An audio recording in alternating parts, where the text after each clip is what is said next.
Hello friends, ഇന്ന് നമ്മൾ പോകുന്നത് അഴീക്കൽ ബീച്ചിലേക്കാണ്. അത് ആലപ്പുഴ ജില്ലയിലാണ്. ഞങ്ങൾ പത്തനംതിട്ട ജില്ലക്കാർക്ക് സ്വന്തമായിട്ട് കടലൊന്നും ഇല്ലല്ലോ. അപ്പം ഞങ്ങൾ അയൽവക്കത്തുള്ള ജില്ലയായ ആലപ്പുഴ ജില്ലയിലാണ് സാധാരണ കടൽ കാണാനായിട്ട് പോകുന്നത്. അപ്പം എൻ്റെ സ്ഥലം പന്തളമാണ്. പന്തളത്തിനോട് കുറച്ചും കൂടെ അടുത്ത് കിടക്കുന്ന ബീച്ച് വരുന്നത് ഈ അഴീക്കൽ തന്നെയാണ്. എന്നാലും ഏകദേശം ഒരു 3/4 മണിക്കൂറത്തെ യാത്രയുണ്ട് ശരിക്കും. അപ്പം ഞങ്ങളങ്ങ് എത്തിയപ്പോഴത്തേനും ഏകദേശം 6:30 കഴിഞ്ഞു. ആ സമയമായപ്പോൾ നമ്മൾ ഇപ്പോൾ കാണുന്നത് ബീച്ച് സൈഡാണ്. പിന്നെ നമ്മൾ കാറൊക്കെ പാർക്ക് ചെയ്തു. നമ്മളുടെ കൂടെ അമ്മാവൻ്റെ 2 മക്കളും എൻ്റെ അനിയനുമാണുള്ളത്. അപ്പം നമ്മൾ ഇവിടെ എത്തിയപ്പോഴത്തേക്ക് ഏകദേശം ഇത്രയും ചെറിയൊരു വെട്ടം ഉണ്ടായിരുന്നു. ഇത്തിരി കൂടി കഴിഞ്ഞിട്ടാണ് ഇരുട്ടായത്. ഇവിടെ ഇപ്പോൾ 2 ഒട്ടകവും 3-4 കുതിരയും ഒക്കെ ഉണ്ടായിരുന്നു.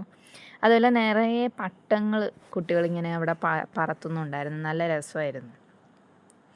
അപ്പം ഞങ്ങളുടെ അനിയന് ഈ പറഞ്ഞ പോലെ കുതിരയിൽ കയറണം എന്ന് പറഞ്ഞ് അവൻ കുതിരയിൽ കയറി. അത് കഴിഞ്ഞപ്പോഴത്തേക്കും അമ്മാവൻ്റെ മോനും ഒട്ടകത്തിൽ കയറണമെന്ന് പറഞ്ഞു. അങ്ങനെ അവർ 3 പേരെയും കൂടെ ഒട്ടകത്തിൽ കയറ്റി. ഒരാൾക്ക് 100 രൂപയാണ് ഒട്ടകത്തിൽ കയറാനായിട്ട് വേണ്ടത്.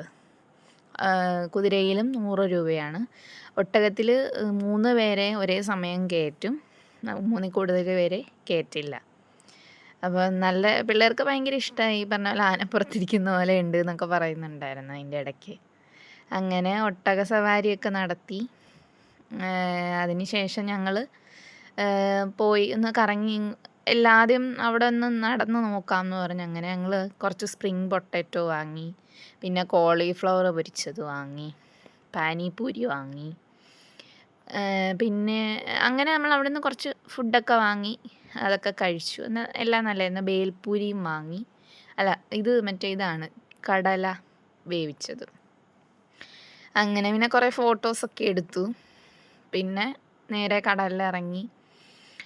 കടലിലിറങ്ങിയതിന് ശേഷം ഇവന്മാർ കടലിൽ നിന്ന് കയറുന്നില്ലായിരുന്നു. അതുപോലെ പൊതുവെ പത്തനംതിട്ട ജില്ലക്കാർക്ക് കടലിനോട് ഭയങ്കര താല്പര്യമാണ്. എനിക്കും അങ്ങനെയാണ്. പക്ഷെ ഞാനിപ്പം തിരുവനന്തപുരത്തായതുകൊണ്ട് ഞാൻ കടൽ കുറേയൊക്കെ കണ്ട് ഞാനിപ്പോൾ അത്രയും എനിക്ക് കടലിനോട് ഭയങ്കര ഭ്രമമില്ല. വന്ന സമയത്തൊക്കെ ഭയങ്കരമായിട്ട് ഞാനും കടലിൽ ഇറങ്ങുമായിരുന്നു.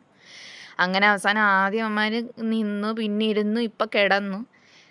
ഇപ്പം ഇവന്മാരെ എങ്ങനെ കയറ്റും എന്നറിയാത്തൊരവസ്ഥയിലായിരുന്നു. പിന്നെ ഞാൻ എങ്ങനെയും വാടേ വീട്ടിൽ പോകാമെന്നൊക്കെ പറഞ്ഞ് വലിച്ച് കയറ്റി എല്ലാത്തിനെയും കടലിൽ നിന്ന്. അങ്ങനെ അതിന് ശേഷം പിന്നെയും മുകളിൽ പോയപ്പോൾ ഇവന്മാർക്ക് പിന്നീടും പോയി ഇനി കുളിച്ച് ഡ്രസ്സൊക്കെ മാറ്റിയിട്ട് വരാമെന്നൊക്കെ പറഞ്ഞ് പിന്നീട് പോയി. ഇവന്മാർ അവിടെ പോയി കുളിക്കാനെന്നും പറഞ്ഞ് പോയി. പിന്നെ 3/4 മണിക്കൂർ കാണുന്നില്ലായിരുന്നു. ഇവന്മാർ പിന്നെയും വെള്ളത്തിൽ ഇറങ്ങിയെന്ന് വരെ ഞാൻ സംശയിച്ചു. ആ സമയം കൊണ്ട് ഞാനും അമ്മാവൻ്റെ മോളും കൂടി പാവ് ബജി വാങ്ങി കഴിച്ചു. അതുപോലെ ഒരു ബദാം മിൽക്ക് കുടിച്ചു.